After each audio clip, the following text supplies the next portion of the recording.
주께서 우리를 생각하사 복을 주시되 이스라엘 집에도 복을 주시고 아론의 집에도 복을 주시며 높은 사람이나 낮은 사람을 막론하고 여호와를 경외하는 자들에게 복을 주시리로다. 아멘. 높은 사람이나 낮은 사람을 막론하고 여호와를 경외하는 자들에게 복을 주시는 하나님 아버지, 주님께서 구별하신 거룩한 주일 하나님 백성들이 주님 앞에 나와 예배드리게 하시니 감사드립니다. 이 시간 높은 사람이나 낮은 사람을 막론하고 하나님을 경외하며 예배하는 모든 성도들에게 복을 내려 주시옵소서.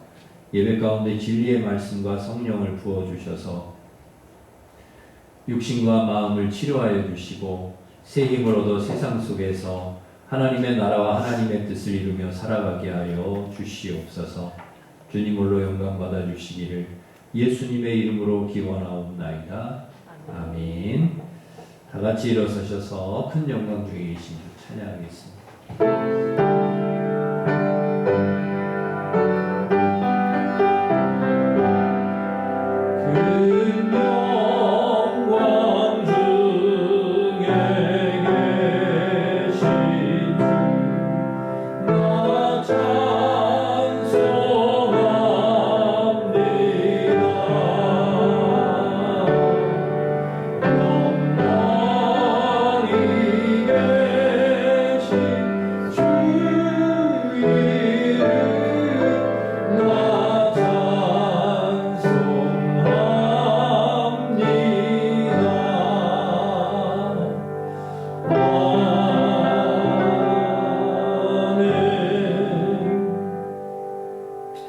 고백의 기도를 함께 드리겠습니다.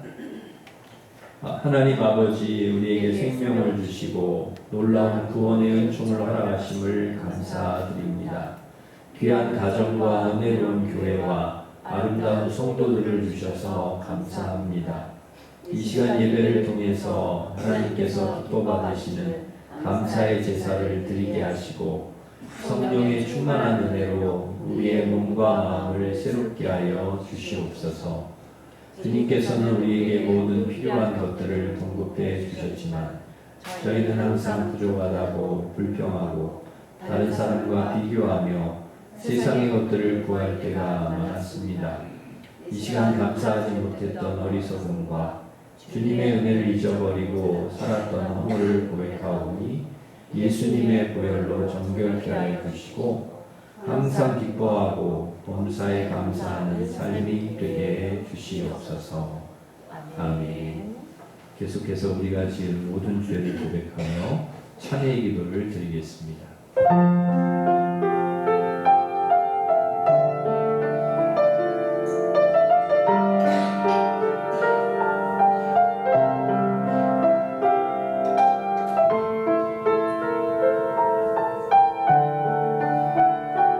우리는 그리스도 안에서 그의 은혜의 풍성함을 따라 그의 피로 말미암아 속량 곧 죄사함을 받았느니라. 사도신경으로 우리의 신앙을 고백하겠습니다. 나는 전능하신 아버지 하나님 천지의 창조주를 믿습니다. 나는 그의 유일하신 아들 우리 주 예수 그리스도를 믿습니다. 그는 성령으로 잉태되어 동정녀 마리아에게서 나시고 본디오 빌라도에게 고난을 받아 십자가에 못 박혀 죽으시고 장사된 지 사흘 만에 죽은 자 가운데서 다시 살아나셨으며 하늘에 오르시어 전능하신 아버지 하나님 우편에 앉아 계시다가 거기로부터 살아있는 자와 죽은 자를 심판하러 오십니다. 나는 성령을 믿으며 거룩한 공교회와 성도의 구제와 죄를 용서받는 것과 몸의 부활과 영생을 믿습니다. 아멘. 자리에 앉으셔서 620장 찬송하겠습니다.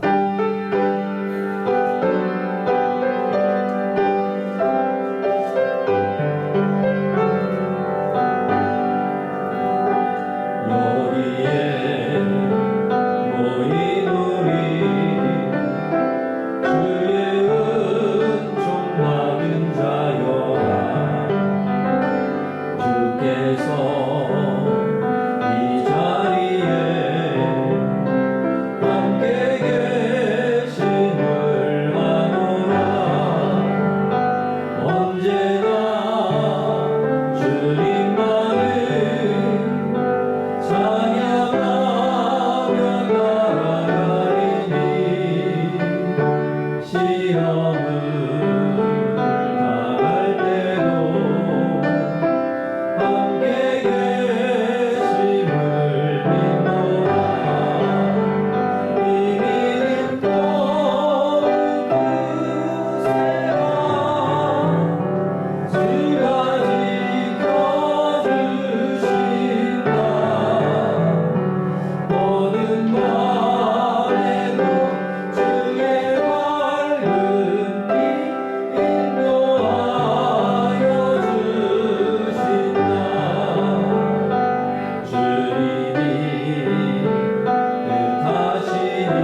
기도하시겠습니다.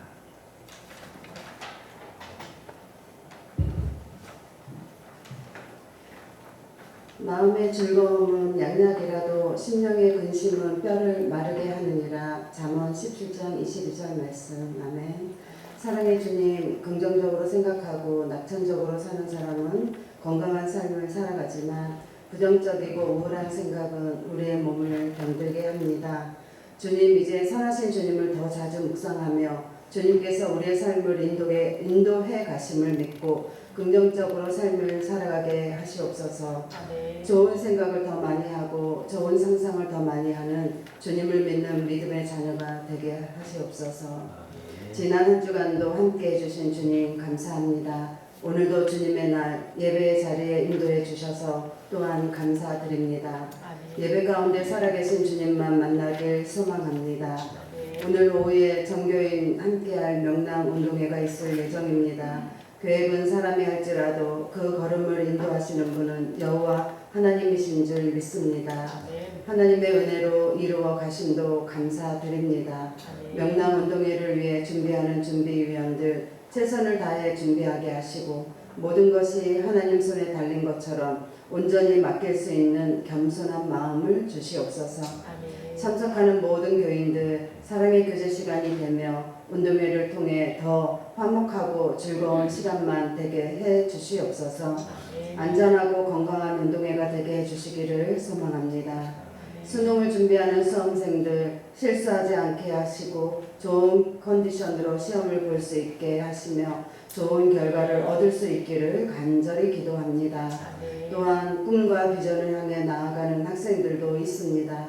어느 곳에서 일하든지 만나는 사람들과의 관계에서 하나님을 만나고 사회에 잘 적응하며 실력을 키워나가는 그리스도인들이 될 수 있기를 기도합니다. 11월 한 달 동안 의미 있고 감사하는 예배를 드릴 수 있도록 늘 예배를 삼하는 모두가 되기를 소망합니다.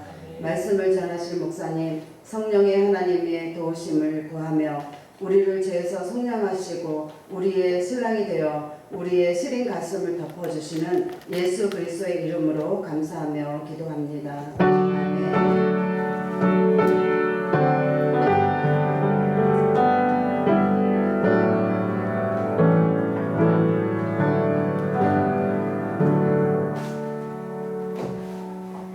이제 다 같이 일어서셔서 봉헌 찬양하시면서 봉헌하겠습니다.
하나님 아버지, 우리의 삶을 돌이켜보면 감사할 것뿐이고 모든 것이 하나님의 은혜이고 축복입니다. 그 은혜에 감사하여 주님께서 주신 소득의 10분의 1을 주님께 드립니다.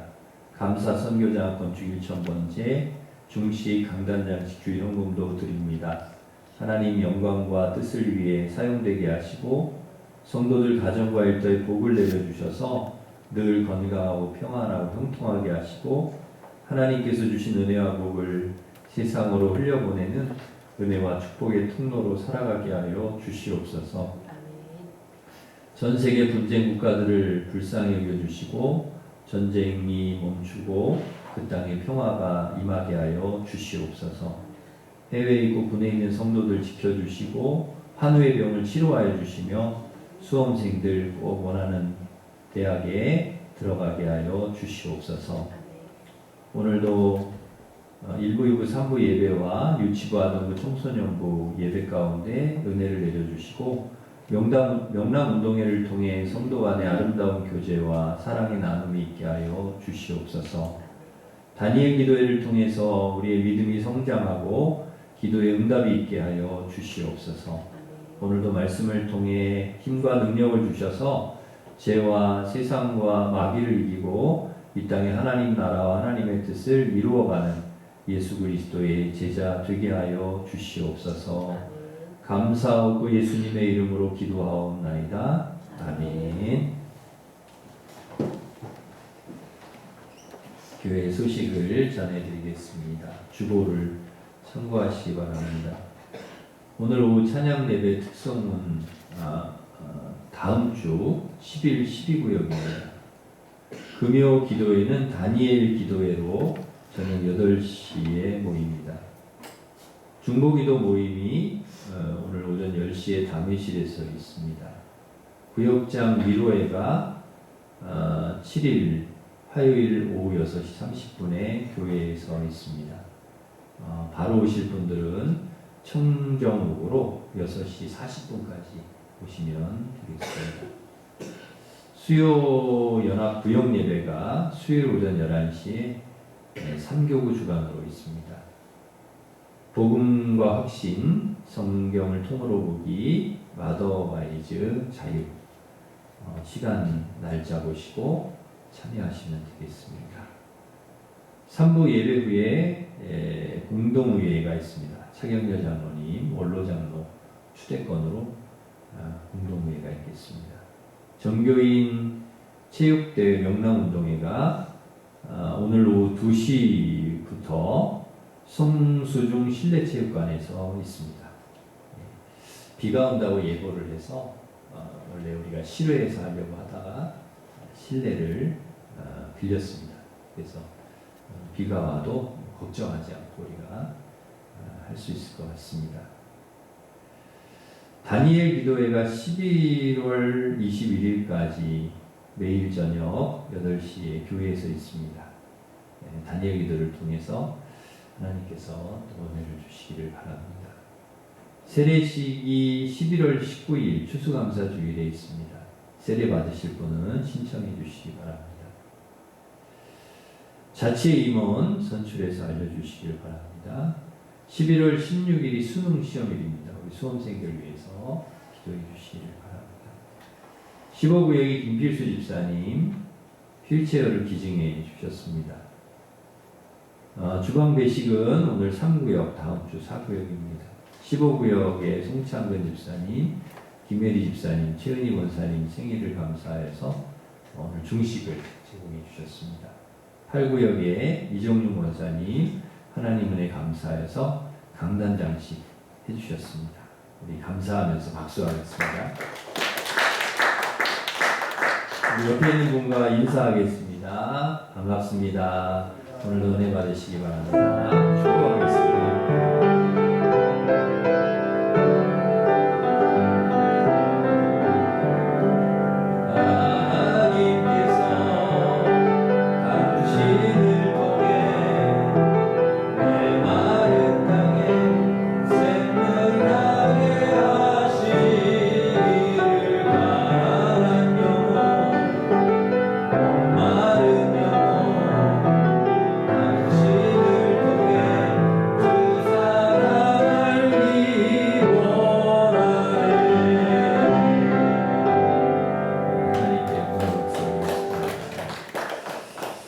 하나님께서 주신 말씀은 잠언 12장 1절에서 16절 말씀입니다.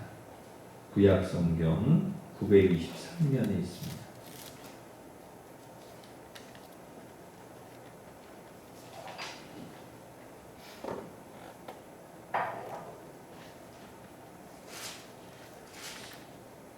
잠언 12장 1절부터 16절 말씀 봉독해 드리겠습니다. 훈계를 좋아하는 자는 지식을 좋아하거니와 징계를 싫어하는 자는 짐승과 같으니라. 선인은 여호와께 은총을 받으려니와 악을 꾀하는 자는 정죄하심을 받으리라. 사람이 악으로서 굳게 서지 못하거니와 의인의 뿌리는 움직이지 아니하느니라. 어진 여인은 그 지아 위에 면류관이나 욕을 끼치는 여인은 그 지아 위에 뼈가 썩은 같게 하느니라. 의인의 생각은 정직하여도 악인의 도모는 속임이니라. 악인의 말은 사람을 욕보아 피를 흘리지 않은 것이거니와 정직한 자의 입은 사람을 구원하느니라. 악인은 엎드러져서 소멸되려니와 의인의 집은 서 있으리라.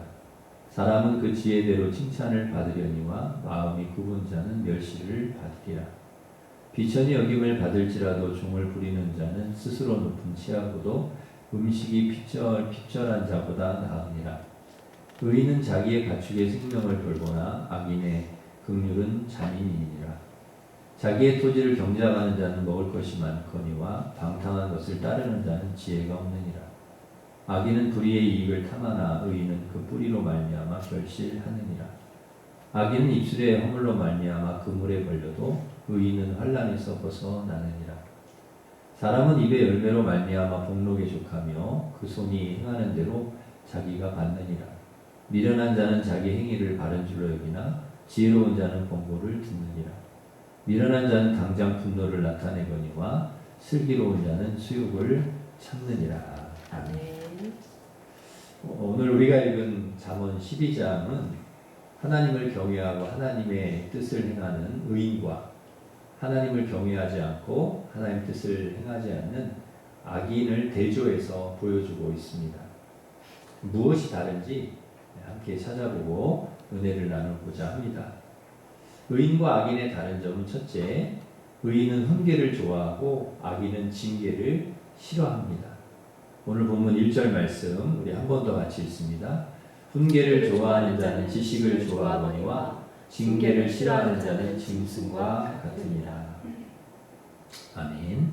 훈계가 사전에서 이렇게 찾아보니까 타일러서 잘못이 없도록 주의를 주는 것이라고 되어 있습니다. 그러니까 훈계는 타이르고 또 때로는 매질을 하는, 그래서 바르게 살도록 이끌어가는 것을 훈계라고 합니다. 대체로 부모님이 자녀에게 그리고 선생님이 학생들에게 훈계를 합니다. 간혹 제 아내가 저를 훈계할 때가 있습니다. 제가 이 키가 좀 크다 보니까 앉아 있을 때 등이 굽어요. 그래서 자세가 좀 잘못된 것이죠. 구부리고 앉아 있으니까 항상 제 아내가 등을 펴라고 훈계를 합니다.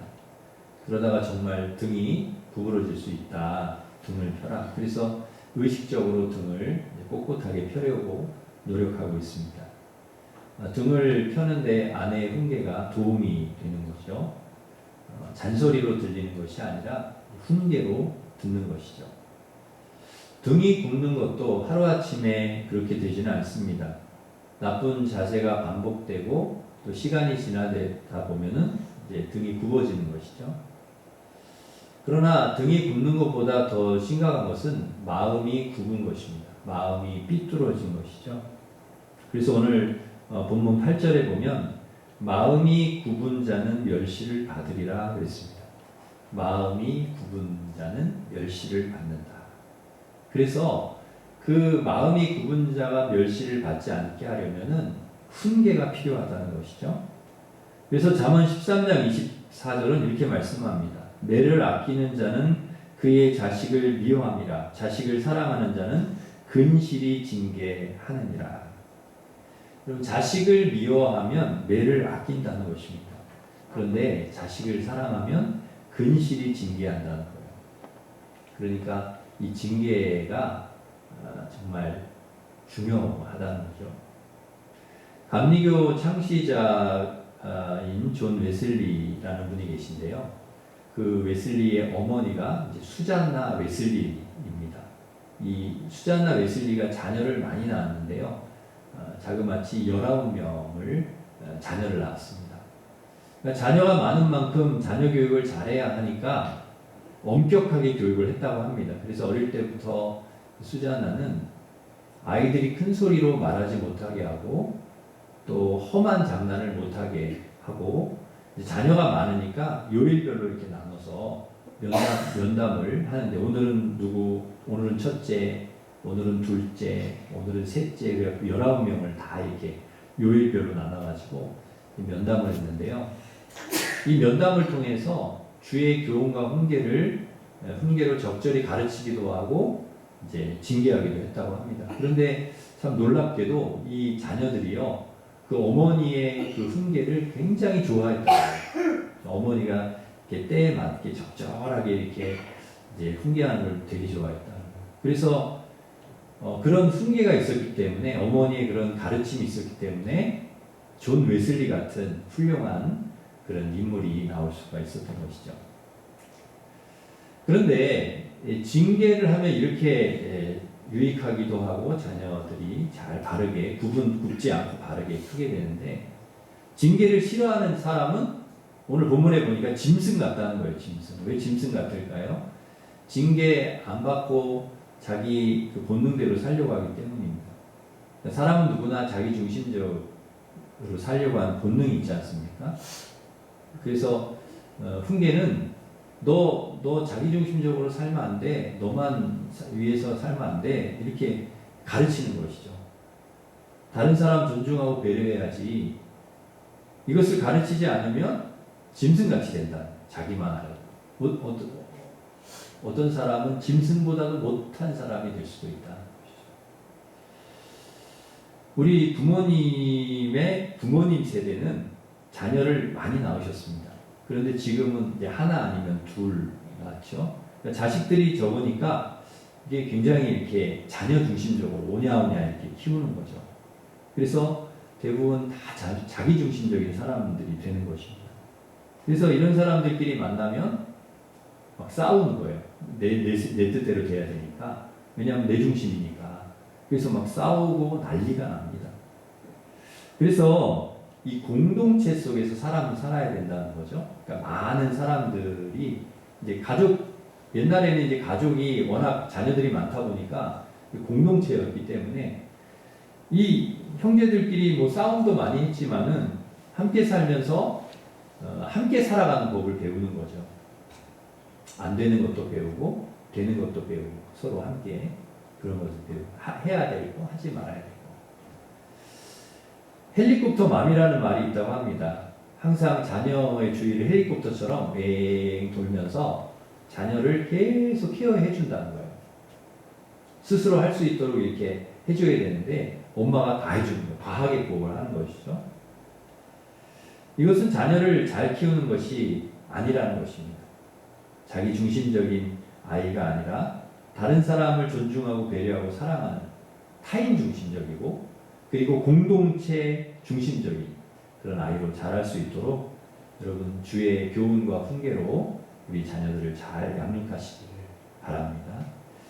의인과 악인의 다른 점 두 번째는 선인은 은총을 받고 악인은 정죄를 받는다는 것입니다. 오늘 2절 말씀 같이 읽겠습니다. 시작. 선인은 여호와께 은총을 받으려니와 악을 꾀하는 자는 정죄하심을 받으리라. 여러분 선인이 누구입니까? 다른 사람에게 선을 행하고 공동체를 잘 세우려고 하는 사람이 선인이죠.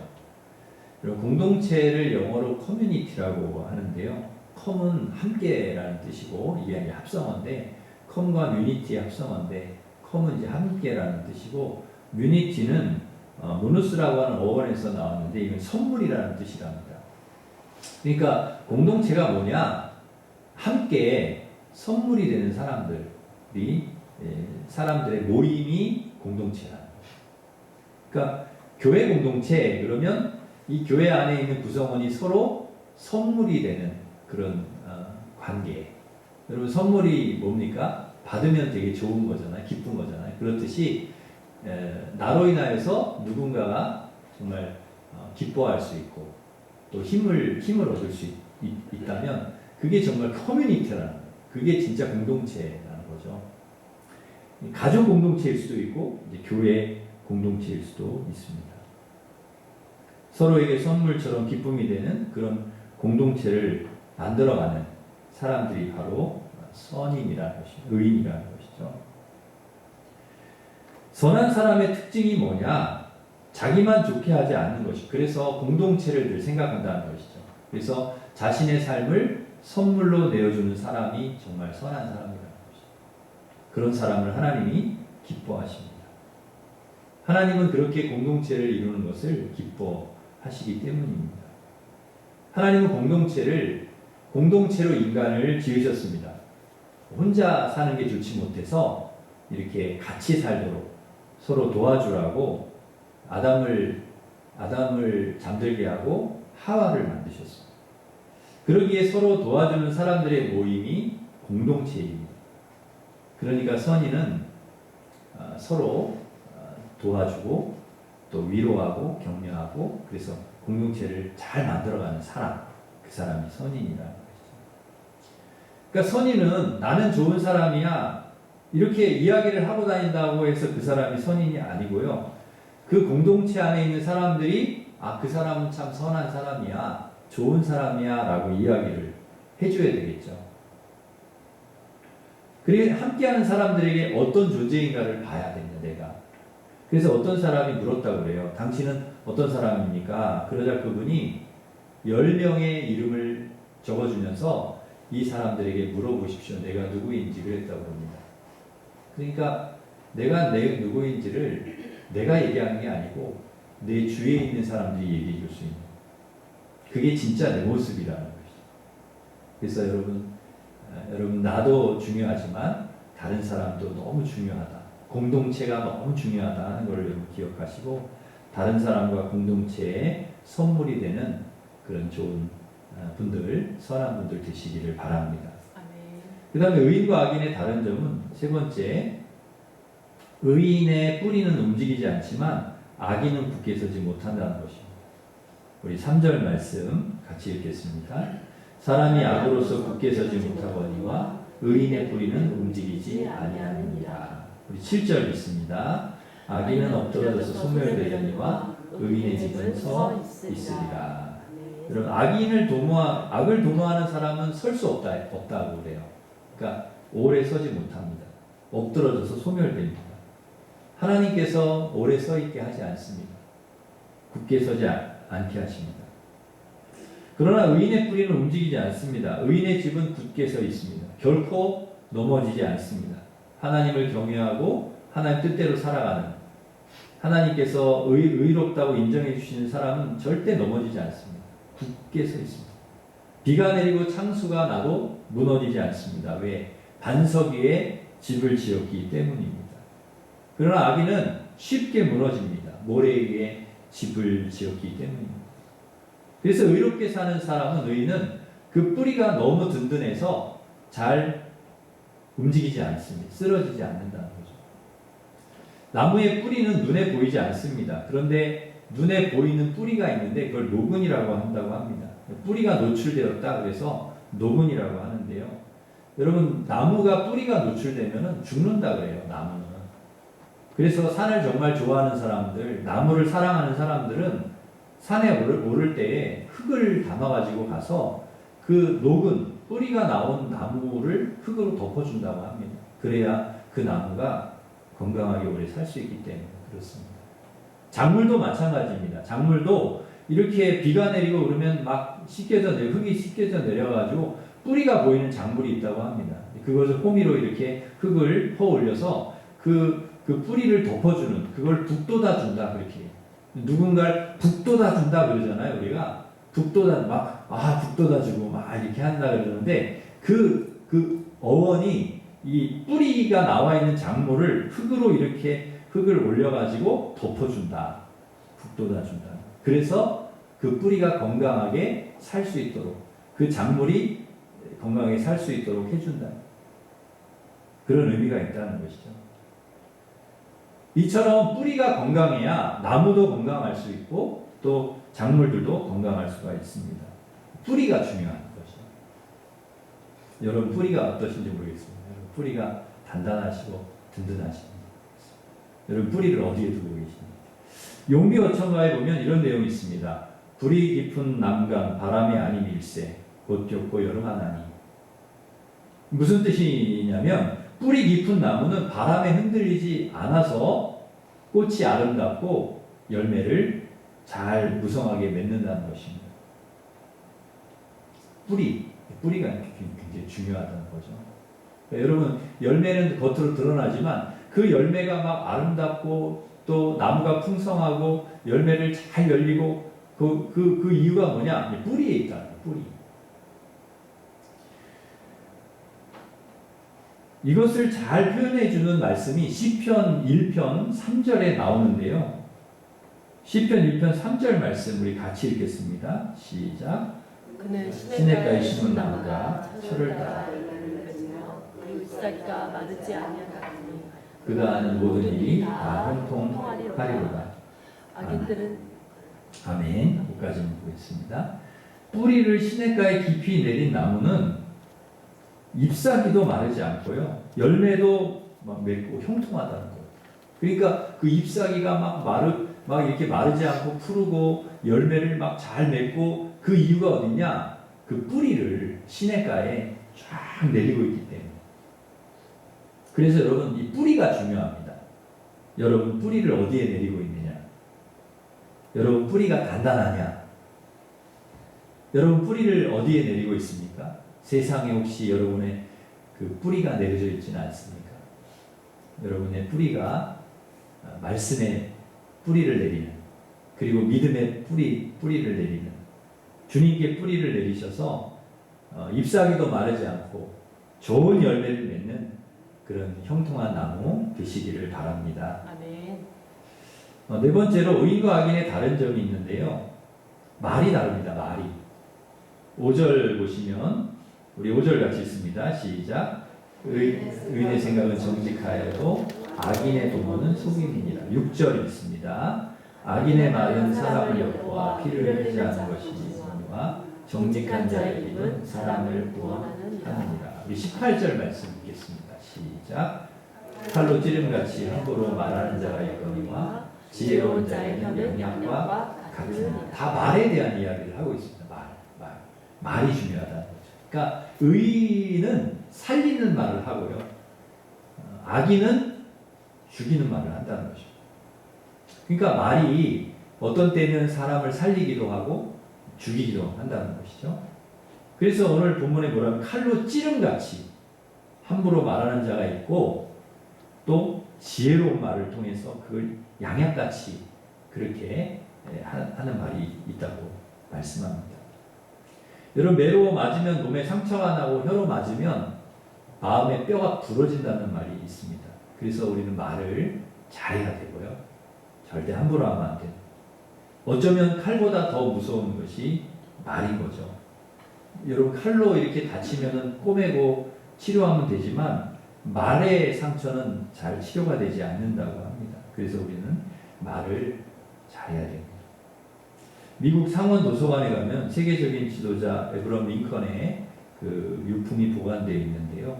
그가 암살 당할 때 소지했던 그런 물품들인데 그의 이름이 새겨진 손수건, 그리고 어릴 때 가지고 다니던 펜나이프, 그리고 해져서 기운 안경집, $5가 들어있는 지갑, 아주 오래된 신문 스크랩, 이런 것이 있다고 합니다. 사람들은 일국의 대통령이던 그의 청민한 삶을 보면서 감동을 받습니다.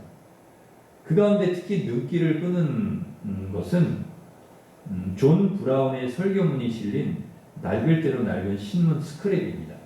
거기에는 이런 문장이 있다고 적혀 있다고 합니다. 링컨은 당대의 가장 위대한 사람이다. 링컨은 강한 지도자였습니다. 남북 전쟁을 승리로 이끌었던 그런 노예들에게 자유를 준 아주 강한 지도자였습니다. 그토록 강한 그에게 또 뭐가 필요했느냐? 위로의 말. 왜냐하면 그 지도자의 위치에는 굉장히 고독하잖아요. 힘들잖아요. 모든 걸 본인이 결정해야 되고 뭐 그 결정에 대해서 본인이 책임져야 되고 하는 그런 위치에 있어서 그 링컨이 보기에는 사람들 보기에는 와 대단한 사람이다, 와 훌륭한 사람이다 하지만 실제로 링컨 자신은 굉장히 고독하고 힘들고 외로울 때가 많았죠. 근데 그에게 주는 이런 위로의 말, 격려의 말, 칭찬의 말 이런 것들이 그에게는 필요했던 것이죠. 그래서 그 기사를 스크랩 해가지고 그걸 붙여놓아 그걸 다니면서 늘 보았다는 것입니다. 저도 이제 문자가 많이 오고 이제 카톡이 많이 오잖아요. 그러면은 카톡을 정리하기 때로는 막 정리하고 지우기도 하는데 그 격려의 말, 위로의 말 이런 거는 그대로 놔둡니다. 간혹가다 보기도 하고 우리는 모두 힘든 세상을 살아가고 있습니다. 위로의 말 한마디, 격려의 말 한마디가 힘들게 인생의 걸음을 내딛는 서로에게 큰 힘이 될 수 있지요. 그러기에 여러분 우리 가족들에게 특히 자녀들에게 사랑한다고 너가 있어서 나는 행복하다고 하나님께서 널 꼭 축복해 주실 거라고 그렇게 이야기를 하시기를 바랍니다. 아내에게 사랑한다고 그리고 당신이 있어서 너무 행복하다고 늘 고맙고 미안하다고 이야기를 해주십시오. 남편에게 존경한다고 당신이 있어서 늘 고맙고 든든하다고 이야기를 해주십시오. 특별히 수험생에게 힘들어하고 있는 우리 수험생에게 하나님이 너를 도와주실 거라고 걱정하지 말고 힘내라고 이야기를 해주십시오. 병과 싸우고 있는 환우들에게 하나님이 꼭 치료해 주실 거라고 걱정하지 말고 힘내라고 여러분 이야기를 해주십시오. 여러분의 그 말 한마디가 큰 위로와 힘이 될 줄 믿습니다. 또한 우리가 말한 대로 하나님이 꼭 되게 해주실 것 또한 믿습니다. 사랑하는 성도 여러분, 의인은 살리는 말을 하고 악인은 죽이는 말을 합니다. 칼로 찌르는 것처럼 함부로 하는 말이 아니라 치료하는 양약과 같이 좋은 말을 하셔서 여러분의 입이 사람을 살리는 복된 입이 되시기를 간절히 바랍니다. 아멘. 마지막으로 의인과 악인의 다른 점은 생명을 소중하게 생각한다는 것입니다. 오늘 본문 10절 말씀 우리 같이 읽습니다. 시작. 의인은 자기의 가축의 생명을 돌보나 악인의 긍휼은 잔인이니라. 여러분 의인의 의인됨은 생명을 소중하게 생각한다는 것입니다. 생명을 귀하게 여기고 생명 중심적인 생각을 하는 거죠. 그리고 그를 살리려고 합니다. 생명을 소중하게 생명을 살리려고 하는 사람들이 의인입니다. 근데 악인은 잔인하다는 것이죠. 여러분 의인은 자기의 가축의 생명을 돌본다는 거예요. 가축의 생명까지도 귀하게 여긴다. 그걸 돌본다는 것이죠. 여러분 안식일 계명에 보면은 이제 쉬라고 하나님이 하시잖아요. 안식일에 쉬어라. 나와 가족만 쉬라는 게 아니고요. 종도 쉬고 가축까지도 쉬게 하라는 거예요. 그러니까 하나님의 마음은 모든 생명에게 다 쉼을 주시고 싶은 거죠. 그게 하나님의 마음인 거죠. 그러니까 생명을 소중하게 여기는 마음. 그게 하나님의 마음이죠.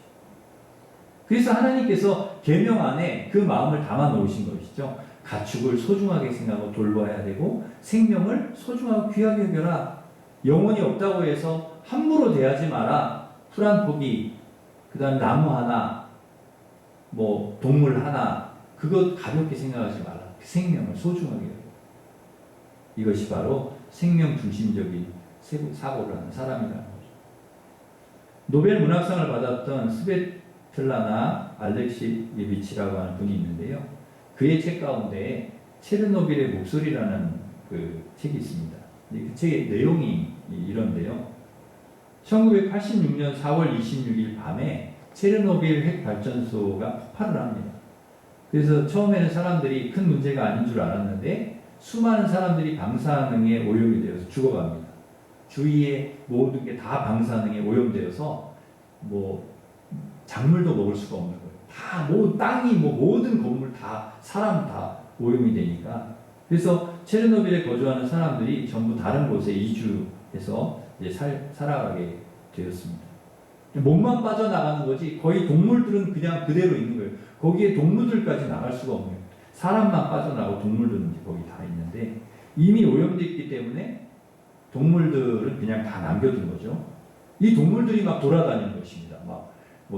그래서 이 동물들이 막 방사능을 옮길 수도 있잖아요. 오염을 시킬 수도 있으니까 이게 이제 문제가 되는 거예요. 어디까지 이제 이게 오염을 시킬지 모르는 거죠. 그래서 정부에서 군인하고 사냥꾼을 보냅니다. 근데 이 동물들이 그동안에 사람이 없었잖아요. 그러니까 그리웠다가 사람들이 막 오니까 반가워가지고 막 나와가지고 개, 고양이, 말, 소 이런 것들이 막 나오는 거예요. 그래서 사람들한테 막 반갑다고 오는 거예요. 근데 그 동물들을 쏴 죽여야 되는 거죠.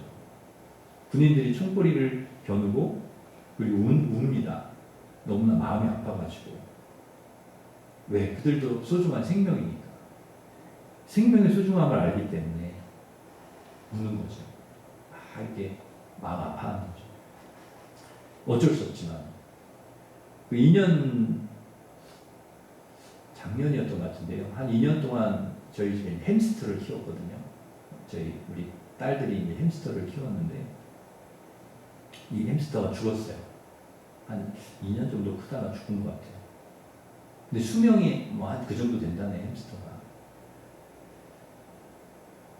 그게 너무 슬퍼해서 두 딸과 함께 이제 동물 장례식장을 알아보고 이제 가서 화장을 했습니다. 저는 햄스터 화장해 보기는 처음인데 햄스터 화장을 하고 거기도 이제 장례 절차가 있더라고요. 방을 하나 줘요. 그래서 그 햄스터 사진을 걸어놓고 그리고 이제 화장한 거를 이렇게 이제 사진과 함께 이렇게 하여튼 절차가 있어요. 절차. 사람하고 비슷한 절차를 해요. 그 햄스터 장례. 그 장례를 다 치렀습니다. 그 장례를 치르면서 두 딸이 얼마나 우는지 몰라요. 왜? 생명의 소중함. 뭐 햄스터 별거 아니지만은 그 생명의 소중함. 풀 하나, 꽃 하나, 벌레 하나 가볍게 오지 않고 생명을 소중히 여기는 사람. 그 사람이 바로 의인이고요. 하나님의 마음을 품은 사람이라는 거죠. 여러분 그리스도인들은 하나님의 자녀들은요. 생명을 귀하게 여깁니다. 소홀하지 않습니다. 하나님은 생명을 소중히 여기시고 참새 한 마리도 땅에 떨어지지 않게 하셨고요. 공중의 새들의 베카파도 기르시고 키우시는 분입니다. 우리가 그 마음을 가지고 있어야 된다는 거죠.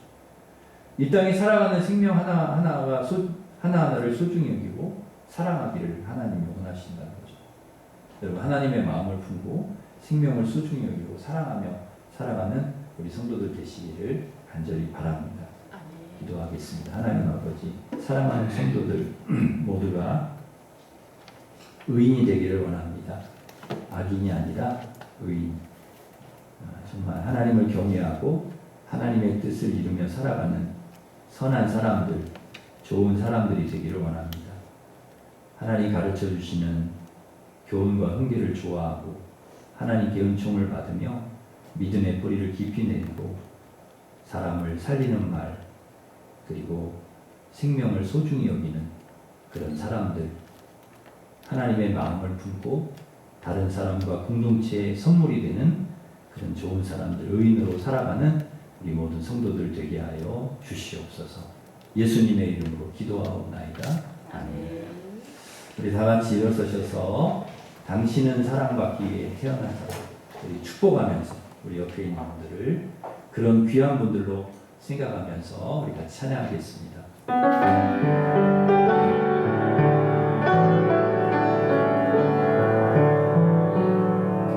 당신은 사랑받기 위해 태어난 사람, 당신의 삶 속에서 그 사랑받고 있지요. 당신은 사랑받기 위해 태어난 사람, 당신의 삶 속에서 그 사랑받고 있지요.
하기를 좋아하고 하나님께 은총을 받으며 믿음의 뿌리를 깊이 내리고 살리는 말을 하고 생명을 소중히 여기는 하나님의 마음을 품은 사람들, 그래서 다른 사람과 공동체의 위로와 선물이 되는 그런 사람들, 그런 의인으로 살아가게 하여 주시옵소서. 같이 기도하겠습니다. 하나님 아버지 감사합니다. 저희들 하나님 아버지 감사를 드립니다. 아버지 하나님 주의 교훈과 함께를 주시고 하나님께 은총을 받으며 믿음의 뿌리를 깊이 내리고 열매가 있는 우리 생명에 하여 주시고 아버지의 위로하고 살리는 말을 하게 하여 주시고 생명을 소중히 여기고 사랑하는 하나님의 마음을 품은 사람들, 다른 사람과 공동체의 위로와 선물이 되는 사람들, 아버지 우리가 그런 사람들 되게 하여 주시옵소서. 하나님 아버지 그런 의인들이 되게 하여 주시옵소서. 그런 선한 사람들이 되게 하여 주시옵소서. 그래서 하나님의 나라를 이 땅에, 하나님의 뜻을 이 땅에 이루어가는 하나님의 제자들, 하나님의 사람들 되도록 우리를 축복하여 주시옵소서.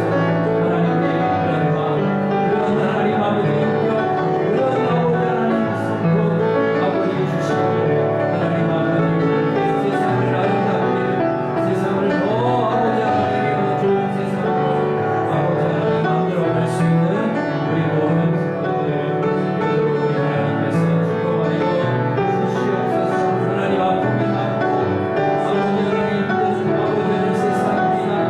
아버지 눈물을 많이 흘리는 사람들도 많고 힘들어하는 사람들도 많습니다. 하나님 아버지 그들에게 위로가 되고 힘이 되게 하여 주시옵소서.